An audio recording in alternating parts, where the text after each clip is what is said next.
Good morning to all. मी तुमच्या सगळ्यांचं स्वागत करतो या इतिहासाच्या ऑनलाईन लेक्चर्समध्ये. मागील तासिकेमध्ये आपण इतिहासामध्ये सगळ्यात जास्त अभ्यासलेली, आश्चर्यजनक मानल्या गेलेल्या संस्कृतीविषयी आपण बोलत होतो. ती आहे हडप्पा संस्कृती. आपलं भाग्य आहे की हडप्पा संस्कृतीसारखी एक महत्त्वाची संस्कृती ही भारतीय इतिहासाचा भाग आहे. जर ती विदेशी संस्कृतीचा एक भाग असती, तर संपूर्ण जगभरामध्ये तिला खूप मोठं आकर्षण प्राप्त झालं असतं. पण भारतामध्ये ती असल्या कारणाने भारत हा किती मोठ्या संस्कृतीला आश्रय देणारा देश आहे, हे तुम्हाला प्राचीन कालखंडापासून दिसून येतं. तर अशी ही प्रगत संस्कृती, जिला शहरी संस्कृती असं म्हणतात, ती खऱ्या अर्थाने भारताच्या इतिहासाचे एक अविभाज्य अंग आहे, जो आपण शिकत होतो. तर त्यातले वैशिष्ट्य जे आहे ते मागील तासिकेला आपले काही झालेले होते. अर्थात त्या संस्कृतीचा व्याप आणि विस्तार जो आहे, तो नकाशाद्वारे मी तुम्हाला दाखवलेला होता. त्यानंतर त्या संपूर्ण संस्कृतीमधली जी शहरं जी आहे, ती शहरं कशा पद्धतीने त्यांनी रचना त्याची झालेली आहे. अर्थात रस्ते आपण त्याचे बघितले, महामार्ग आपण बघितले. त्यानंतर त्यांची सांडपाण्याची व्यवस्था जी आहे ती आपण बघितली, की जी आजच्या आधुनिक कालखंडातल्या सांडपाण्याच्या व्यवस्थेच्या पेक्षा कितीतरी पटीने अधिक स्वच्छ आणि सुंदर अशी होती. तर कोणत्याही प्रमाणामध्ये आरोग्याला घातक नसणाऱ्या गोष्टी ज्या आहेत, त्यांनी त्याच्या पद्धतीने जपलेल्या होत्या, त्या आपण बघितल्या. आणि त्यानंतर आपण त्याचे एकूणच जे इतर मुद्दे होते, अ, त्यामध्ये आपण म्हणूया महास्नानगृह आपण बघितलं, की स्नानांना किंवा स्नानगृहांना असणारं इथे हडप्पा संस्कृतीतलं वैशिष्ट्य जे आहे, त्याचं महत्त्व जे आहे, पवित्रता जी आहे, ती कशा पद्धतीने होती.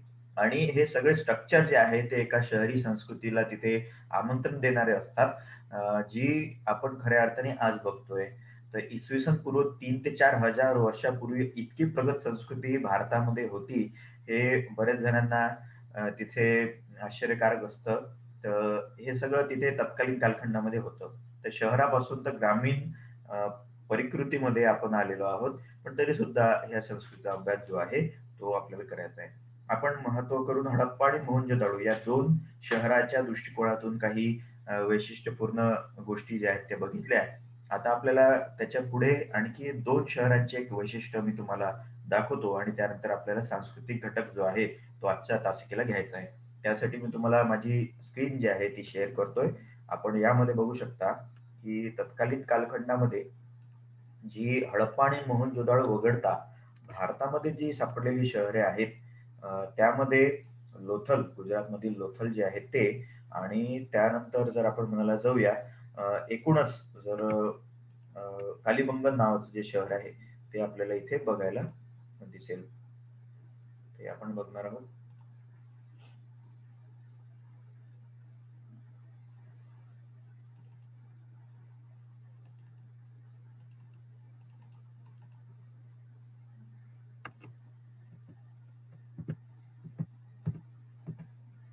तर लोथल किंवा कालिबंगन या ठिकाणी, जे राजस्थानमध्ये आहे, त्याचं एक वैशिष्ट्यपूर्ण लक्षण मानलं जातं तत्कालीन कालखंडात. जे तिथे ही जी संस्कृती होती, ही जेवढी कृषीप्रधान होती, तेवढी व्यापारी संस्कृती, या दोन्ही दृष्टिकोनातून आपल्याला हे उदाहरणं महत्त्वाची ठरतात. पेपरमध्ये तुम्हाला राजस्थानमधील कालिबंगन हे कशासाठी प्रसिद्ध आहे, हा जेव्हा प्रश्न येतो, तेव्हा त्याच्या ऑप्शनमध्ये बरेचसे येतात. त्यातलं महत्वाचं एक उत्तर आपल्याला इथे या चित्रांमध्ये दिसून येतं. बघा, या चित्रामध्ये तुम्हाला दिसून येईल, की इथे अशी एक जमीन आहे, की जी थोडीशी आरेखित झालेली आहे. आता हे जे आरेखन जेव्हा पहिल्यांदा या पुरातत्व खात्यातल्या लोकांनी बघितलं, आणि ही जी संपूर्ण लँड आहे, ती तुम्हाला दिसेल, की कसल्यातरी चिन्हाने आरेखित आहे. तर हे जे आहे, हे जे चिन्ह आहेत, हे तत्कालीन कालखंडामध्ये नांगर फिरवल्याचे चित्र तुम्हाला ते दिसून येईल. म्हणजे जे संस्कृती आहे, त्या संस्कृतीमध्ये शेती करण्याची व्यवस्था सुद्धा त्या कालखंडामध्ये माहिती झालेली होती. तर शेतीचा शोध जो आहे, तो कितीतरी हजारो वर्षापूर्वी आपल्याला लागलेला होता. त्याचं एक किमान उदाहरण जर आपल्याला बघायला जायचं आहे, तर ते हे आहे, की कालिबंगन येथे नांगरलेल्या शेताचं एक पुरातत्व आपल्याला इथे प्राप्त झालेलं आहे. तर हे चित्र तुम्हाला इथे दिसून येईल. तर हे जे तुम्हाला चित्र दिसतंय, ते कशामुळे झालेलं आहे, तर ही जी वेटलँड होती, ही वेटलँड तिथे नांगरल्या गेली आणि त्यानंतर खऱ्या अर्थाने ती कुठल्यातरी आपण प्राकृतिक आपदेमुळे काय झालं, की याच्यावर जे आहे ते काही माती किंवा ते सगळ्या ज्या आहेत त्या गोष्टी पडल्या आणि त्यामुळे ही जमीन जी आहे ती झाकल्या ते झाकल्या अवस्थेत राहिली. आणि जेव्हा त्याचं उत्खनन झालं, तेव्हा ही ज्या अवस्थेमध्ये तेव्हा होती, त्याच अवस्थेमध्ये ही दिसली. आणि याच्यावरून हे साक्ष मिळाले, की कशा पद्धतीने त्या कालखंडामध्ये शेती केली जायची. तर हे एक नांगरलेल्या शेताचं अवशेष जे आहे, ते तुम्हाला कालीबंगन, राजस्थान येथे दिसून येतं. तर ऑब्जेक्टिव्हमध्ये तुम्हाला जेव्हा विचारलं जाईल, की नांगरलेल्या शेताचे साधन हे कुठे सापडलेले आहेत किंवा साक्ष कुठे सापडलेले आहेत, पुरावे कुठे सापडले आहेत, तर कालीबंगन अर्थात राजस्थानमधलं एक शहर इथे आपल्याला मिळतं. ठीक आहे. तर हे एक महत्त्वाचं पुरातत्व खात्याच्या दृष्टिकोनातून शेत सापडलेलं आहे. नंतर आपण घेऊया ते म्हणजे लोथलचं वैशिष्ट्य.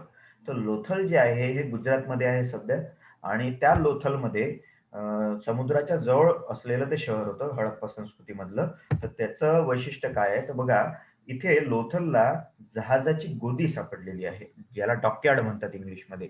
म्हणजे जिथे जहाजांना आपण नांगरतो. तर इथे तुम्हाला हे चित्रामध्ये हे आर्टिफिशियल चित्र तुम्हाला दिसून येईल. ते बनवलेलं गेलेलं आहे. तर लोथल हे असं तत्कालीन कालखंडातलं सगळ्यात महत्वाचं बंदर होतं, जे अरबी समुद्राशी निगडीत होतं. तर गुजरातच्या बाजूला सध्याही तुम्हाला अरबी समुद्र दिसेल. तर या अरबी समुद्राच्या व्यापाराच्या दृष्टिकोनातून लोथल बंदर जे आहे ते महत्वाचं आहे. तर हे जे आहे, हे जी तुम्हाला दिसत आहे, ही गोदी याला म्हणतात. जहाजाची गोदी, जिथे जहाज नांगरले जातात. तर इथल्या या गोदीमध्ये जहाज नांगरले ठेवले जायचे आणि त्यातून या पासमधून जर आपण म्हणायला जाऊया, या पासमधून मग जहाज जे आहे ते मुख्य अरबी समुद्राच्या जलक्षेत्रामध्ये प्रवेश करायचे. तर हे एक तुम्हाला आर्टिफिशियल चित्र मी यासाठी दाखवलं, की तुम्हाला समजावं. तर ॲक्चुअलमध्ये काय आहे तर ते आपण बघूया. बघा, हे ती जहाजाची गोदी आहे जी सापडलेली होती. तर तेव्हाची जहाजं जी आहे ती आजच्या प्रमाणे मोठी नव्हती. ती लहान-लहान होती. अगदी शिडाची जहाजे जर आपण म्हणूया ती होती. तर या दृष्टिकोनातून हे साक्ष फार महत्वाचे आहे, की या जहाजाच्या गोदीमध्ये तत्कालीन कालखंडातले शेतीतलं जे धान्य आहे, जे उत्पादन आहे किंवा अन्य व्यापारी वस्तू जे आहेत, ते इतर देशांमध्ये जेव्हा पाठवल्या जायच्या, तेव्हा हडप्पा संस्कृतीचा जो व्यापार आहे, असं म्हणतात तो मेसोपोटेमिया संस्कृतीसोबत होत होता. मेसोपोटेमिया संस्कृती म्हणजे कोणती? तर इराकची संस्कृती. इराक जो देश तुम्हाला दिसतोय, त्याचं पूर्वीचं नाव आहे मेसोपोटेमिया. मेसोपोटेमिया या नदीचं नाव आहे तसं बघितलं असता. मोसो आणि पोटेमिया अशा 2 नद्यांच्या नावाने ती संस्कृती ओळखली जाते. तर सध्याचा इराक जो आहे, तो खऱ्या अर्थाने मेसोपोटेमियन संस्कृतीचा एरिया होता. तर ही जहाजाची गोदी जी तुम्हाला दिसते, इथे हडप्पा संस्कृती अर्थात लोथलमधले जे व्यापारी आहेत, ते इथे शेतीमधलं धान्य उत्पादन जे आहे ते ठेवायचे आणि त्यांचा व्यापार जो आहे, तो अरब समुद्रातून करायचे. तर इथून या डॉकयार्डमध्ये जे नांगरलेलं जहाज आहे, ते इथून पास करायचं या साइडनी आणि इथून मग जी अ, पाण्याची सोय त्यांनी केलेली होती अरबी समुद्रात जायची, त्या प्रक्रियेमध्ये दिसून येते. तुम्हाला हे नकाशे भरपूर मिळतील Googleवर तुम्ही ते सर्च करू शकता. हां, हे ते आहे. हे ते साक्ष आहेत जे आपल्याला सापडले आहे. तर लोथल कशासाठी फेमस आहे? जेव्हा तुम्हाला विचारलं जाईल, तर जहाजाच्या गोदीसाठी लोथल हे ठिकाण प्रसिद्ध आहे आणि लोथल हे ठिकाण कुठे आहे? तर गुजरातमध्ये आहे. तर ही ती जहाजाची गोदी आहे, की ज्या गोदीच्या द्वारे आपण म्हणूया, की समुद्रीय व्यापारी प्रदेशामध्ये, जलाशयामध्ये तिथे प्रवेश केले जायचे आणि या प्रवेश मार्गातून खऱ्या अर्थाने व्यापार जो आहे तुम्हाला दिसेल. तर या 2 साक्ष्यावरून तुम्हाला काय लक्षात येईल? कालीबंगन यातल्या साक्ष्यावरून तिथली शेती आणि प्लस लोथलमधल्या या साक्ष्यावरून तुम्हाला व्यापार, या दोन्ही गोष्टीच्या दृष्टिकोनातून जर आपण म्हणायला जाऊया, तर हडप्पा संस्कृती महत्त्वाची ठरते. म्हणजे आजच्या शहरी उद्योग-धंद्याच्या कालखंडामध्ये जर आपण बघायला जाऊया, तर तेवढंच तुलनेने त्याच्या समकक्ष जर आपण म्हणायला जाऊया 3,000-4,000 वर्षापूर्वी सुद्धा भारतात अशी एक विकसित संस्कृती होती, की जी शेती पण करायची आणि व्यापार सुद्धा करायची. तर हे त्यामुळे आश्चर्यकारक मानलं गेलं, कारण की तत्कालीन कालखंडातील इतर संस्कृती ज्या आहेत, त्या इतक्या विकसित नव्हत्या, जेवढी हडप्पा संस्कृती आहे. तर ही जहाजाची गोदी तुम्हाला विटांनी बांधलेली दिसते. तर विटा बांधण्याचा उ जो उद्योग आहे, तो खऱ्या अर्थाने तुम्हाला हडप्पा संस्कृतीच्या कालखंडापासून भारतात दिसून येतो. आणि ही जी वीट जी आहे, ती आपल्याला बघायची आहे पुढे जाऊन, की कशा पद्धतीने ती बनलेली आहे. तर ही 2 साक्ष तुम्ही लक्षात ठेवा. लोथल येथील जहाजाची गोदी आणि त्यानंतर खऱ्या अर्थाने कालीबंगन येथलं नांगरलेलं शेत. या 2 गोष्टी तुम्हाला महत्त्वाच्या ठरतात. ठीक आहे. तर हे ते आहे. बाकी मग आपण काल जो त्या दिवशी रस्ता बघितला, महामार्ग बघितला, एरियल रूट बघितला, ते हे सगळं तुम्हाला इथे दिसून येईल एकदा. ठीक आहे. तर हे पुन्हा एकदा बघितलं. आता आपल्याला या कालखंडाच्या दृष्टिकोनातून आणखी दुसरं बघायचं आहे. ते म्हणजे काय? तर इथे तुम्हाला सांस्कृतिक घटक जो आहे तो आपल्याला या दृष्टिकोनातून बघायचा आहे. तर सांस्कृतिक घटक हा कुठल्याही संस्कृतीसाठी फार महत्वाचा असतो. बघा, पहिले समाज बनतो आणि समाज जो आहे तो संस्कृती बनत असतो त्या कालखंडातली. तर इथे हडप्पा संस्कृतीतली एकूण घटक जे आहे ते आपल्याला बघायचं, वैशिष्ट्य जे आहे ते तुम्हाला चित्रांवरून दिसून येईल. तर आपण बघूया की संस्कृती नेमकं काय आहे. तर तुम्हाला सगळ्यात पहिले जे आहे दाखवतो, जे सगळ्यात फेमस आहे हडप्पा संस्कृतीच्या दृष्टिकोनातून, ती म्हणजे मोहनजोदाडो इथे सापडलेली ही मूर्ती. आता ही जी मूर्ती आहे, ही याच्यावर सगळ्यात जास्त वादविवाद जे आहे ते झालेले आहेत. तर या वादविवादाच्या दृष्टिकोनातून आपण जर म्हणायला जाऊया, तर काय वाद आहे, की ही जी मूर्ती तुम्हाला दिसत आहे, ही मूर्ती नेमकी कोणाची आहे? म्हणजे तेव्हा हा व्यक्ती जो आहे, हा कोण असावा? तर त्याच्या या संपूर्ण अटायरमुळे हा व्यक्ती एकतर कुठल्यातरी मंदिरातला पुजारी असावा. आता मंदिरातला पुजारी म्हणजे आपण आजच्या दृष्टिकोनातून त्याला बघतोय, तेव्हा हा नेमका कोण असावा याविषयी वादंग आहे. तर काही जण, काही इतिहासकार याला पुजारी म्हणतात, काही जण इथला मुख्य असा म्हणतात. अ, बरेचसे असे प्रवाद आहेत या व्यक्तीविषयी. पण एकूण तुम्ही याचं स्ट्रक्चर बघा, तर तुम्हाला या मूर्तीवरून लक्षात येईल, की तेव्हाची हडप्पा संस्कृतीतील जे मनुष्य आहे, ते दिसायचे नेमके कसे. तर इथे ॲस्ट्रोपोटोलाइड किंवा ॲस्ट्रोमँगोलाइड या पद्धतीने इतिहासकारांनी त्याचा वंश शोधण्याचा प्रयत्न केलेला आहे. तर जशी आहे तशी आपण मूर्ती जर घ्यायला जाऊया, मनुष्याकृती जर म्हणूया, तर नसेल. पण थोडाफार अर्थाने तरी तत्कालीन कालखंडातले मनुष्य जे आहेत, ते असे दिसत असावे, असं आपल्याला कयास कळू शकतो आपण. तर या मूर्तीद्वारे इतक्या गोष्टी आपल्याला माहीत पडतात. आता त्याचबरोबर जर तुम्ही बघायला जाऊया, तर इथे या मूर्तीला जवळपास आपण बघितलं, तर त्याचे डोळे बघा असे एकदम बारीक अशा प्रक्रियेमध्ये आहे. जे मंगोलियन आपल्याला जे म्हणजे चीनी लोकं आपण जे म्हणतो, मोस्टली ते दिसतात. त्या पद्धतीचं तुम्हाला दिसून येतं थोड्याफार अर्थाने. त्यानंतर त्याची एकूण हेअरस्टाईल जी आहे, ते आपण बघू शकता या दोन्ही फोटोमध्ये, की कशा पद्धतीने त्याची केशरचना जी आहे तुम्हाला दिसून येईल, की तेव्हाच्या काळातले लोकं कशा पद्धतीने आपली केशरचना करायची. आत्ताची हेअरस्टाईल आणि तेव्हाची हेअरस्टाईलची तुलना तुम्ही यामध्ये करू शकता. ठीक आहे. त्यानंतर इथे आणखी वेशभूषेमध्ये आणखी जर आपण म्हणायला जाऊया, सांस्कृतिक घटकाचा भाग जर म्हटला, तर कशा पद्धतीने ते आपल्या चेहऱ्याची ठेवण करायचे. तर हे तुम्हाला दाढी दिसत आहे त्याची एकूण. त्याचे ओठ जे आहेत ते अगदी मोठाले तुम्हाला दिसून येतात. तर एकूण प्रारूप जे आहे ते तुम्हाला दिसून येतं. त्यानंतर त्याच्या अंगावर जर म्हणूया, जर वेशभूषा आपण म्हणायला गेऊया, तर अशीच फुला-फुलांची चादर त्याने आपल्या अंगावर घेतलेली आहे असं दिसून येतं. म्हणजे तेव्हाच्या कालखंडामध्ये जर म्हणायला जाऊया, कापडाचा शोध जो आहे तो या प्रक्रियेमध्ये लागलेला होता. म्हणजे असं एक शोध पुढे आलेला आहे, की कापूस जो आहे संपूर्ण पृथ्वीतलावर कापसाची शेती करणारा पहिला एकूण कल्चर कोणता आहे, तर ते हडप्पा संस्कृती आहे. म्हणजे हडप्पा संस्कृतीने कापसाचा शोध लावलेला होता. हे तिथे प्रामुख्याने आपल्याला पुढे येतं. तर कापसाची शेती आणि त्यातून कापड निर्मिती ही हडप्पा संस्कृतीचं एक लक्षण मानलं गेलं. तर बघा, आपण किती मोठ्या एका संस्कृतीचं इथे उत्तरदायित्व करतो, की त्यामुळेच आपण महत्त्वाचे ओळखले जातो. आपली कापड इंडस्ट्री का बरं फेमस आहे जगभरामध्ये प्राचीन काळापासून? तर याच कारणाने. तर हे एक तुम्हाला वेशभूषेचा भाग दिसून येतो. इथे तुम्हाला तिथे त्यांनी कशा पद्धतीने नक्षीकाम केलं असेल कापडावरचं ते दिसून येतं. म्हणजे हे इतकं सौंदर्यबोध जो आहे तो या संस्कृतीतल्या लोकांना होता, यावरून दिसून येईल. तर फुला-फुलांची चादर जी आहे किंवा काय जे शॉल आपण म्हणूया ती इथे होती. त्यानंतर तुम्हाला म्हटलं, की हा हेअर बँड तुम्हाला इथे दिसून येईल, की कशा पद्धतीने त्याने केस आपले बांधलेले आहेत. तर हेअर बँड सुद्धा तुम्हाला इथे अशा या पद्धतीने दिसून येईल. तर इथे तुम्हाला अलंकाराचा सुद्धा एक दिसून येईल, की त्याने आपल्या इथे हातावर, बाहूवर जर आहे, ते ब्रेसलेट त्याने हे केलेलं आहे. म्हणजे एखादा ताईत असावा किंवा काहीतरी धाग्या-दोऱ्याने ते बांधलेलं आहे. तर याच्यावरून तेव्हाच्या कालखंडातली संस्कृतीची आणि धार्मिक परिकल्पनांची जी अवस्था जी आहे ती आपल्याला लक्षात येते. तर मोहनजोदडोमध्ये ही एक मूर्ती सापडलेली आहे आणि याला ब्राह्मणाची किंवा साधूची किंवा कुठल्यातरी महापुरुषाची अशी म्हटली जाते. आता नेमकं हे काय होतं हे आपल्याला माहीत नाही. तर हे एक उदाहरण त्यामध्ये तुम्हाला दिसून येतं. नंबर 2 आपण घेऊया. आता हे जे इमेजेस जे आहे ते चक्राकार तुम्हाला विटांनी बांधलेले दिसून येतात आता नेमकं जेव्हा हे प्रत्यक्ष वर्गात मी विचारतो विद्यार्थ्यांना, तेव्हा आयडॉलाइज करता येत नाही त्यांना. त्याचं कारण असं की हे लक्षातच येत नाही. तर बरेच प्रश्न मी या दरम्यान विचारत असतो. त्याची फार विचित्र उत्तरं विद्यार्थी देतात. पण आता तशी सोय नाही आहे. म्हणून मी तुम्हाला सरसकट सांगतो, की हे जे आपलं दळणाचं जातं जे असतं ना, तर ते हे जातं आहे, जे विटांनी बनलेलं आहे. एक लक्षात घ्या, असे हडप्पा आणि आजूबाजूच्या त्या एरियामध्ये असे बरेचसे जातं सापडलेले आहेत, धान्याची जातं ज्याला म्हणतात. आता तुम्ही म्हणाल हे कसं काय दळलं जात असेल धान्य याच्यात? तर याच्यावर हे जे आहे तुम्हाला बेस दिसत आहे. त्याच्यावर आणखी विटांचा एक गोल राउंड असायचा, की जो फिरवला जायचा. चकती असायची विटांची, फिरवली जायची आणि जसं आपण दगडाचं जातं दळतो त्याच पद्धतीने ते दळलं जायचं. तर या दरम्यान यामध्ये जे आहेत काही धान्यांचे अवशेष सापडलेले आहेत. त्यावरून हा कयास काढण्यात आला, की हे जातं आहे धान्य बारीक करण्याचं.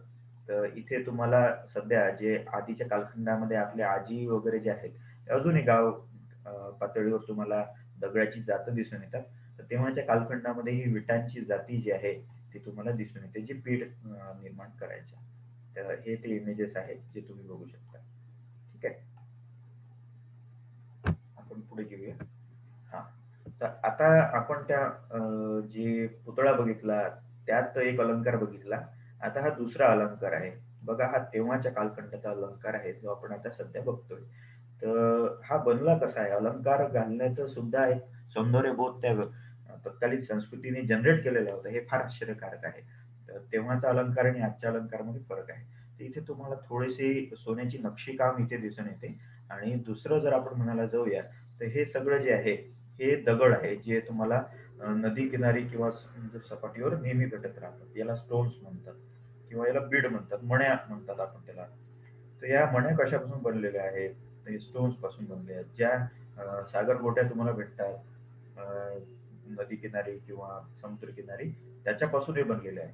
तर हे ओबड-धोबड असणाऱ्या सगळ्या दगडांना त्यांनी एक सुबक आकार दिला आणि अशा पद्धतीने त्यांनी हा अलंकार बनवलेला आहे. तर किती बारकाईने त्यांनी या गोष्टी बनवलेल्या आहेत आणि इथे सागरगोटी दिसेल तुम्हाला बघ. सागरगोटीने बनलेलं हे आहे. ठीक आहे. तर किती बारकाईने त्यांनी या सगळ्या गोष्टी केल्या. पण त्याबरोबर या दगडांवर त्यांनी रंगरंगोटी सुद्धा केली बघा. आता हे पांढरा पट्टा जो तुम्हाला दिसत आहे, हा रंगरंगोटीचा भाग आहे. म्हणजे रंगांचं सुद्धा ज्ञान जे आहे, ते या लोकांना झालेलं होतं.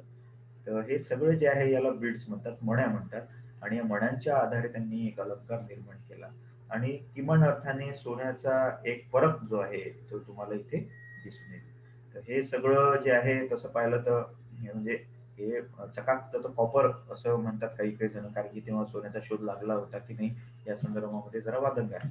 काही जण याला कॉपर सुद्धा म्हणतात, काही जण सोन्याची झलकारी असल्या कारणाने ते सुद्धा म्हणतात. पण हा जशा तसा अवस्थेत मिळालेला अशातला भाग नाही. पण हा जिथे सापडला उत्खननामध्ये, त्यातून मग हा निर्माण करण्यात आलेला आहे. म्हणजे अशा 3 पदरी तुम्हाला तो दिसून येतो. म्हणजे 3 पदरी अलंकार जो आहे, ते त्या कालखंडामध्ये घालत येत होते आणि आता आपण त्या पद्धतीने घालतो. नंतर घेऊया आपण. हां. हे एक आणखी ऑब्जेक्टिव्हमध्ये विचारलं गेलेलं सगळ्यात महत्त्वाचं वैशिष्ट्य आहे. आता ही जी मूर्ती आहे, ही मूर्ती हडप्पा येथे सापडली, जी तांब्याची बनलेली आहे. कॉपर संस्कृती जी होती, म्हणजे ताम्र पाषाण संस्कृती किंवा ताम्रांश संस्कृती त्याला म्हणतात. कॉपर संस्कृती म्हणतात त्याला. तर आता ही जी मूर्ती सापडली, या मूर्तीवरून सुद्धा वादंग झाले. जसे त्या आधीच्या भिक्षूच्या किंवा त्या ब्राह्मणाच्या वरून झालेले आहेत वादंग, तसेच वादंग या मूर्तीवरून सुद्धा झाले, की नेमकं ही काय मूर्ती आहे? म्हणजे याच्यातून काय येतं? तर याच्यावरून किमान बाहेर लक्षात येतं, की ही एका स्त्रीची मूर्ती आहे. आता या स्त्रीची मूर्ती जी त्यांनी एकूण अ, काढली आहे. आता ही स्त्री नेमकी कोणती असावी? कोण आहे? तर याविषयी भरपूर वादंग आहे. कोणी म्हणतं, की ही एक महत्त्वाची स्त्री असावी, जी धार्मिकदृष्ट्या तिथे कुठलं तरी स्थान प्राप्त करणारी असावी किंवा ही त्यामध्ये सगळ्यात जास्त जे म्हटलं गेलेलं आहे, ते म्हणजे नर्तकी. म्हणजे ही नर्तकीची मूर्ती आहे, असं म्हटलं जातं. म्हणजे नृत्यांगना ती आहे, असं म्हटलं गेलेलं आहे.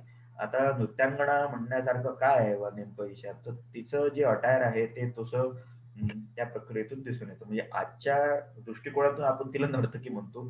तिचं तेव्हाचं स्थान काय असावं हे आपल्याला माहिती नाही. तर हे आपण मूर्ती बघूया, की अ, तेव्हा स्त्रिया ज्या आहेत त्या वेशभूषा, केशभूषा आणि अलंकार कोणते घालायचे.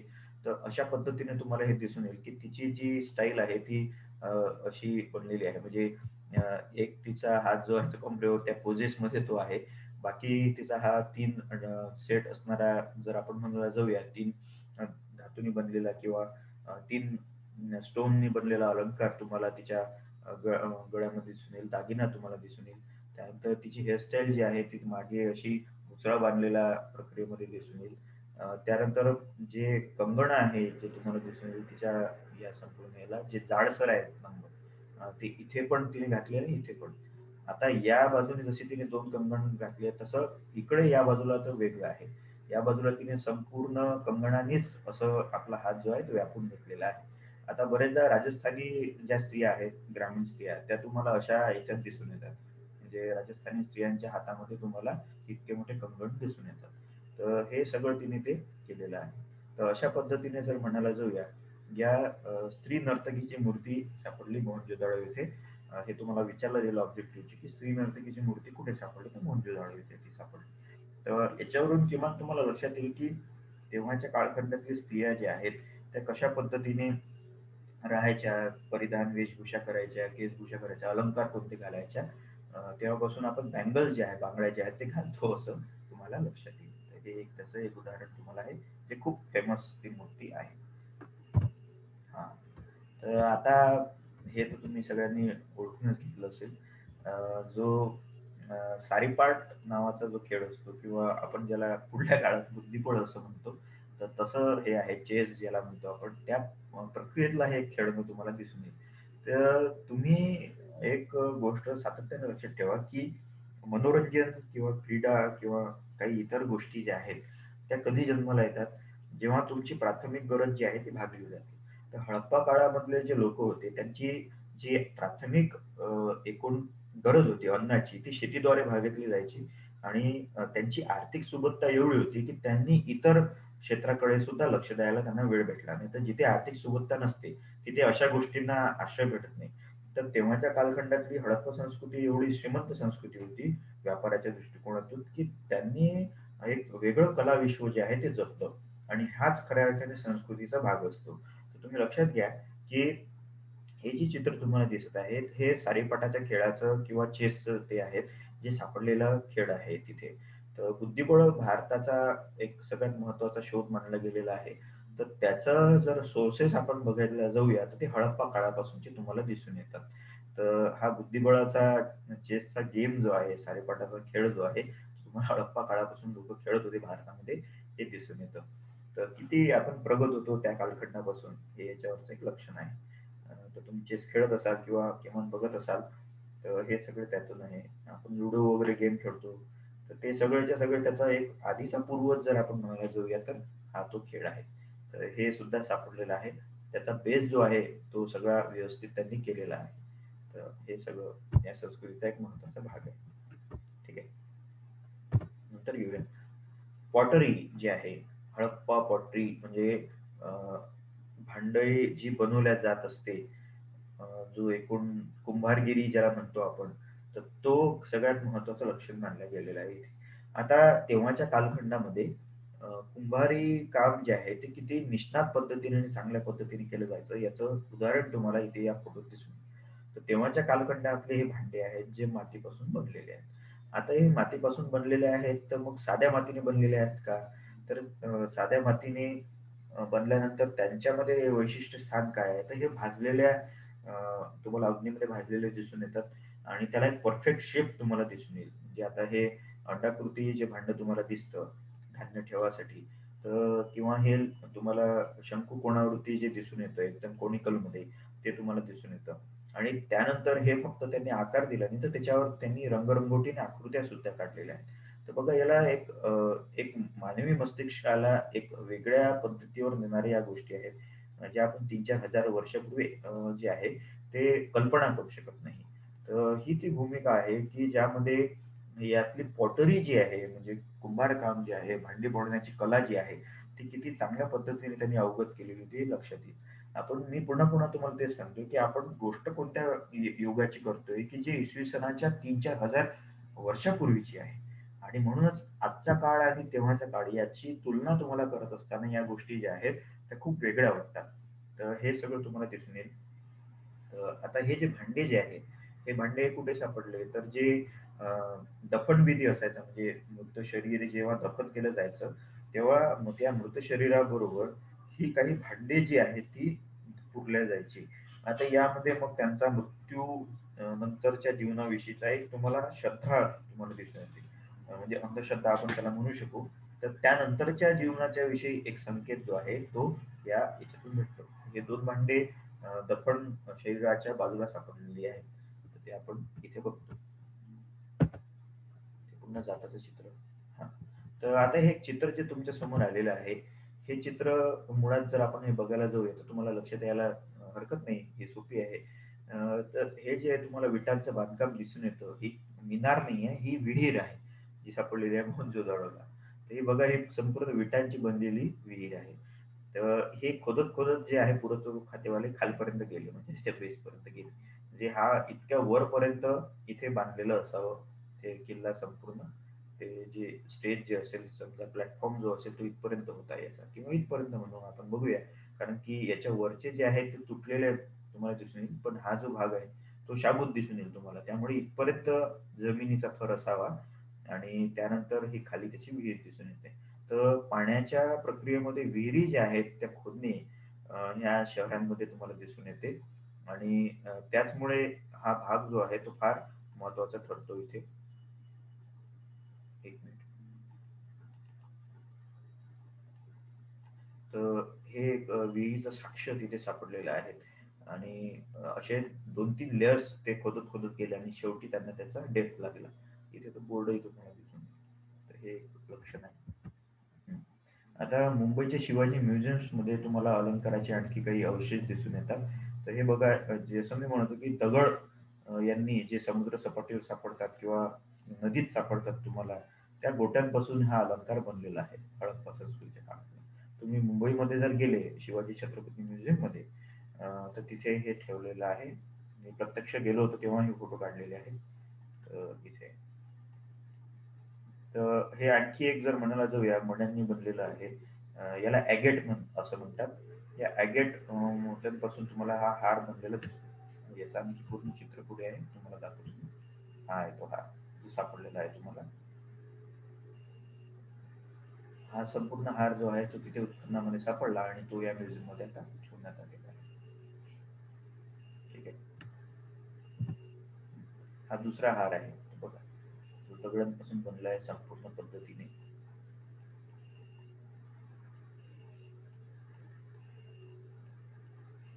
ते अलंकार बनवण्यासाठी सुद्धा शस्त्र जे आहे बारकाईने त्यांनी काढलेली होती. त्यांना छिद्र पाडण्यासाठी, त्यांच्यामध्ये दोरी ओवण्यासाठी संपूर्ण साधनं त्यांनी विकसित केली होती. आणि यातून तुम्हाला त्यांची एकूण अलंकाराच्या विषयी असणारी भावना जी आहे, हडप्पा संस्कृतीच्या काळातली दिसून येईल. हा एक अलंकार तुम्हाला दिसून येईल. हं. ह्यात दुसरा एक अलंकार तुम्हाला दिसून येईल, जो हातावर कदाचित परिधान केला जात असावा. हा सुद्धा शंखांपासून किमान अर्थाने बनलेला तुम्हाला दिसेल. शंख, दगड, शिल्प यांनी बनलेला जो आहे. तर ते कोणी कोणी म्हणते ब्रेसलेट आहे, कोणी कोणी म्हणतं हा मोठा हार आहे. याचे विविध तुम्ही आयाम काढू शकता चित्र बघून. पण आहे ते तसं आहे तसं. आणखी एक आहे. हा छोट्या-छोट्या शंखांपासून बनलेला आहे. जे शंख आपल्याला सापडतात ना एकदम रेतीमध्ये, त्यापासून बनलेला हा हार आहे. अगदी स्पष्ट आलेला नाहीये. पण मी तुम्हाला दाखवतो. हां. हे बघा या बांगड्या आहेत ज्या कॉपरपासून बनलेल्या आहेत आणि या अंगठ्या आहेत असं म्हणतात. हे आहे. तर हे जे तुम्हाला मी सांगितलं, की अलंकार बनवण्यासाठी जी शस्त्र लागतात, छोट्या-छोट्या सुया ज्या लागतात ते इथे आहे. बघा हे संपूर्ण दाभण असते किंवा सुई लांब मोठी जी छिद्र पाडण्यासाठी आवश्यक आहे त्या प्रक्रियेमध्ये. हे छोटे-छोटे शेल्स तुम्हाला दिसून येतात, की जे बारकाईने त्यांनी या सगळ्या अलंकारांना जन्म देण्यासाठी केलेला आहे. तर बघा किती परिष्कृत संस्कृतीविषयी आपण बोलतोय. आता तर आधुनिक यंत्र आले आहेत, की ज्याद्वारे अलंकार बनवले जातात. तेव्हाच्या कालखंडातल्या त्या संस्कृतीच्या लोकांनी अशा पद्धतीने ते बनवलेलं आहे. याच्या सहाय्याने ते बनवलेलं आहे. तर याच्यावरून तुम्हाला अलंकार जसे बनतात, तसे कपडे सुद्धा विणते असावे याचं उदाहरण मी आधीच दिलेलं आहे. बँगल्स तुम्ही बघू शकता. हे आणखी जशी कॉपरची बँगल्स आहे तशी मातीची सुद्धा बँगल्स तुम्हाला दिसून येतील इथे, बांगड्या दिसून येतील. हे अर्धवट आहे.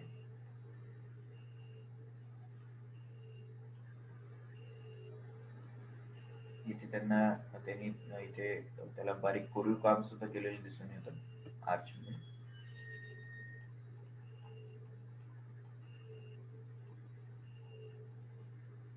ठीक आहे, पुढे जाऊया. हा अलंकार बघा, हा साध्या लाकडांपासून बनलेला आहे. लाकडी अलंकार सुद्धा तुम्हाला दिसून येते इथे. अगदी सोप्या सोप्या परिभाषेमध्ये त्यांनी हे अलंकार सगळे बनवले. मातीचे बँगल्स.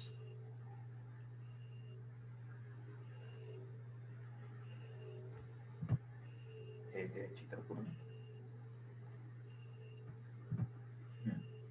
हे मातीचे कुंड आहेत, भाजलेल्या मातीने ते केलेले आहेत. तर हे धान्य साठवण्यासाठी त्यांनी केलेले असावे. आता असे बरेचसे भांडे तुम्हाला दिसून येतील पुढे.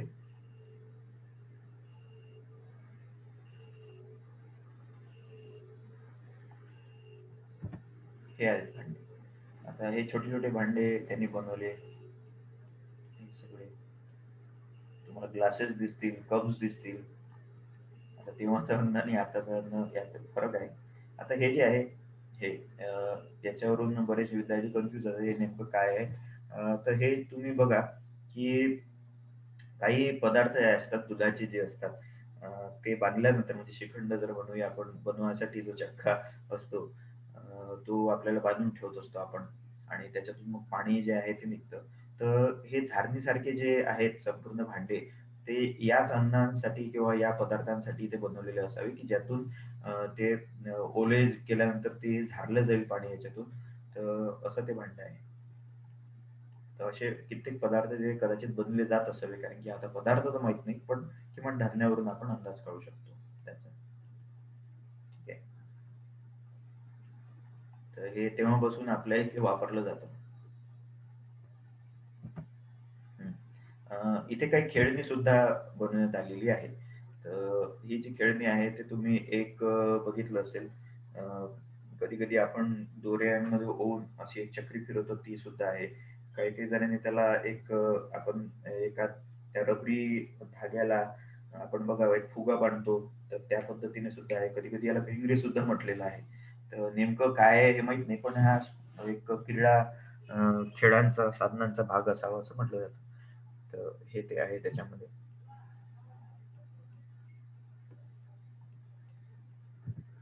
हं. अ, खेळभांड्यांमध्ये जे येतं ते तुम्हाला इथे दिसून येईल. तर इथे काही पक्ष्यांची खेळणी जी आहेत ती तुम्हाला दिसून येईल. ती अगदी ओबड प्रक्रियेमध्ये तुम्हाला दिसून येईल. त्याच्यामध्ये जास्त तुम्हाला सध्याची परिष्कृत अवस्था जी आहे ती नाही दिसणार. पण इथे ओबड स्वरूपात त्यांनी खेळणी सुद्धा इथे निर्माण केली होती. हे तुम्हाला लक्षात येईल.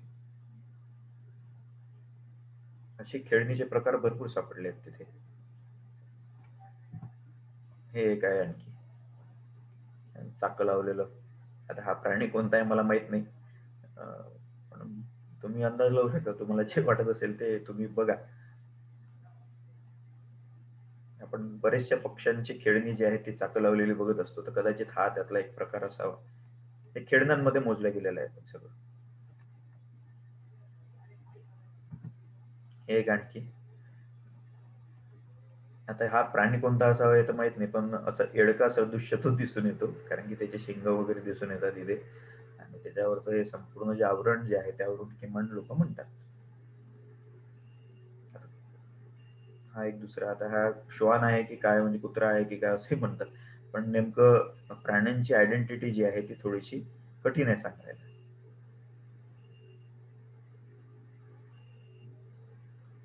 हे सगळे तुम्हाला Googleवर दिसून येतील जर तुम्ही सर्च केले तर.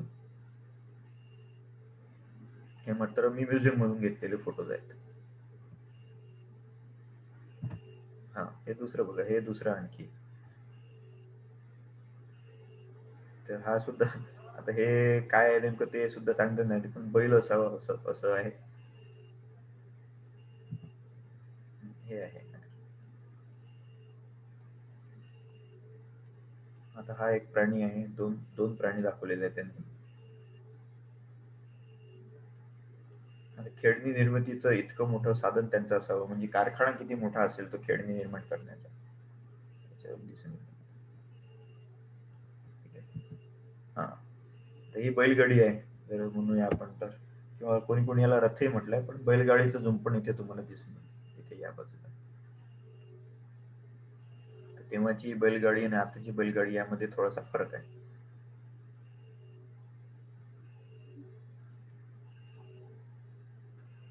आणि याचं चाक बघा तुम्ही, पूर्ण आरेदार नाहीये, हे पूर्ण दगडी भरीव आहे. तर तेव्हा या पद्धतीची चाकं बनवली जात असेल. आता तर आरेदार चाक असतात.